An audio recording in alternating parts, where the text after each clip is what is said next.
Selamat pagi, saudara-saudaraku yang baik. Malam telah kita lalui.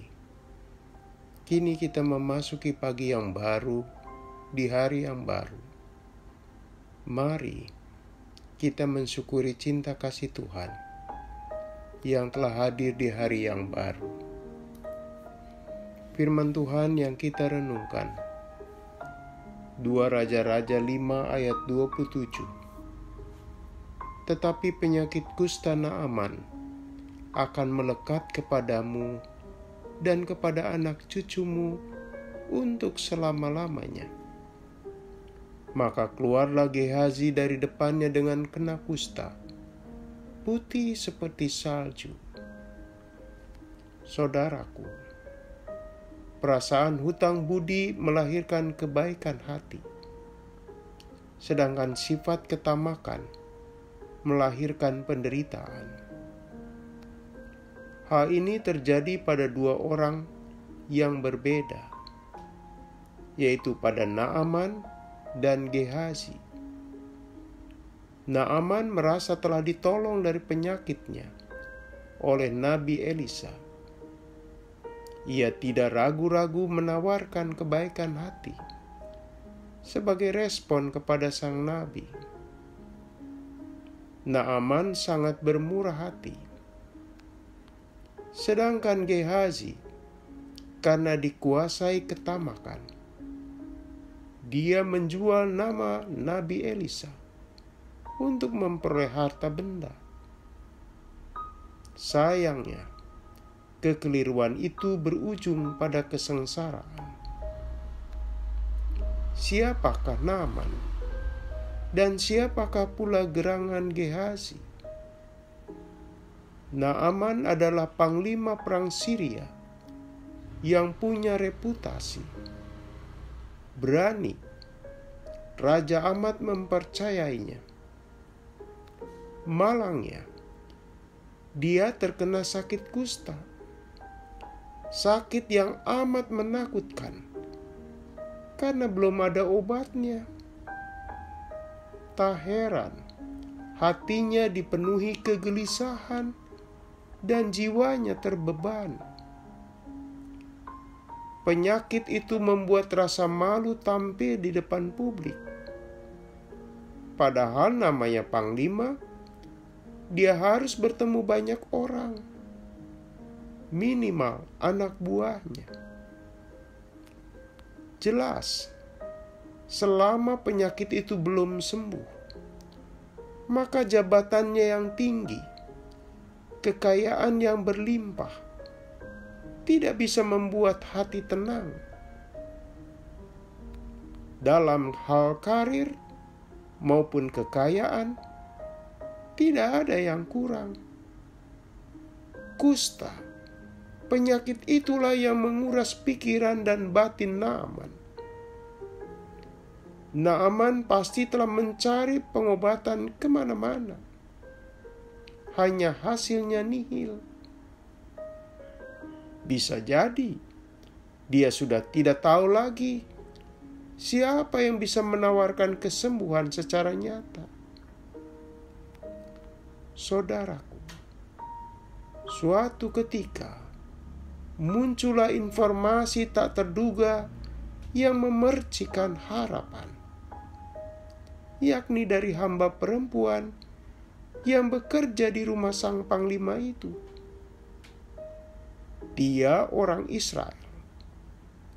Hamba perempuan itu menyampaikan kabar bahwa di negerinya ada seorang nabi yang bisa menyembuhkan tuannya.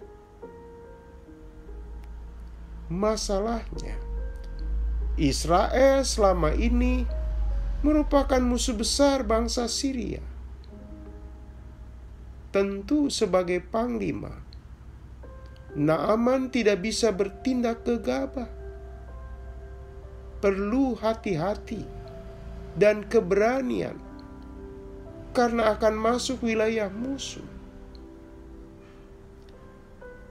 Karena keinginan sembuh sangat kuat, informasi itu dipercayai Naaman. Saudaraku, Demi tubuh yang sehat, Naaman pergi juga ke Israel.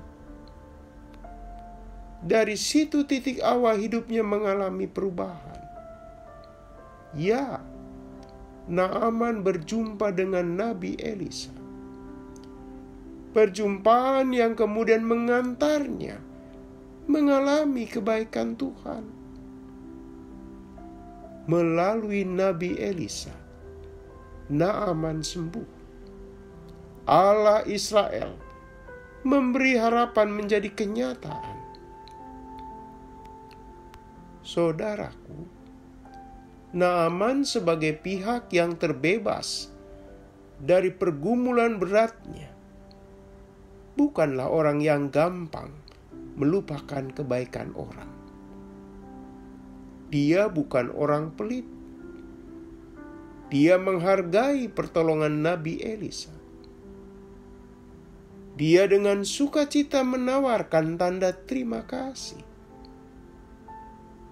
Tapi Nabi Elisa bukan tipe orang yang memanfaatkan kebaikan hati orang yang merasa berhutang budi. Pemberian Naaman ditolaknya. Nabi Elisa menolong dengan motif tulus.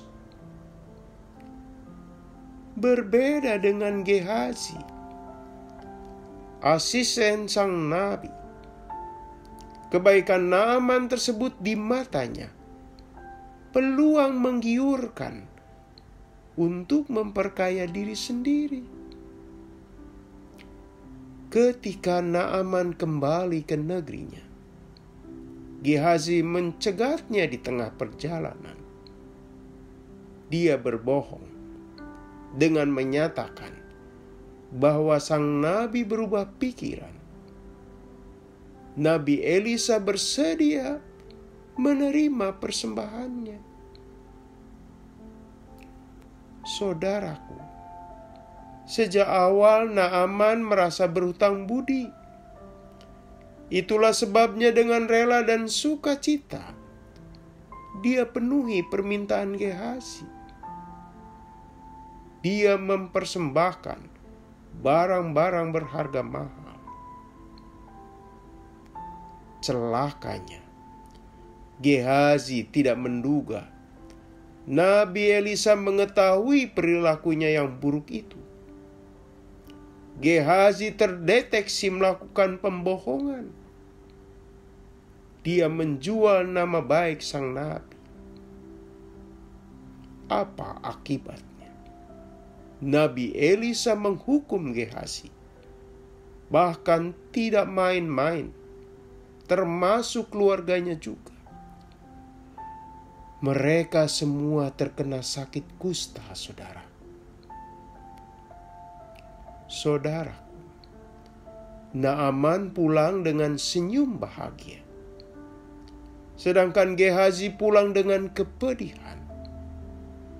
Semua anggota keluarganya terkena getah ulah Gehazi. Semua menderita. Ketamakan dan kebohongan merusak kebahagiaan keluarga. Dengan demikian, tindakan kita jangan sampai menghadirkan penderitaan buat keluarga kita. Anda dan saya waspada dan hati-hati terhadap sikap seperti Gehazi. Sebab keluarga yang tidak tahu apa-apa ikut terseret mengalami kemalangan. Mari kita berdoa. Tuhan, ajarlah kami bersikap tulus dan mengingat kebaikan-Mu, dan hindarkan kami dari nafsu atas materi yang berdampak merugikan pribadi dan keluarga kami sendiri. Dalam nama Yesus kami berdoa. Amin. Selamat pagi saudaraku. Selamat memasuki pagi baru bersama Pendeta Emeritus Supriyatno. Tuhan memberkati.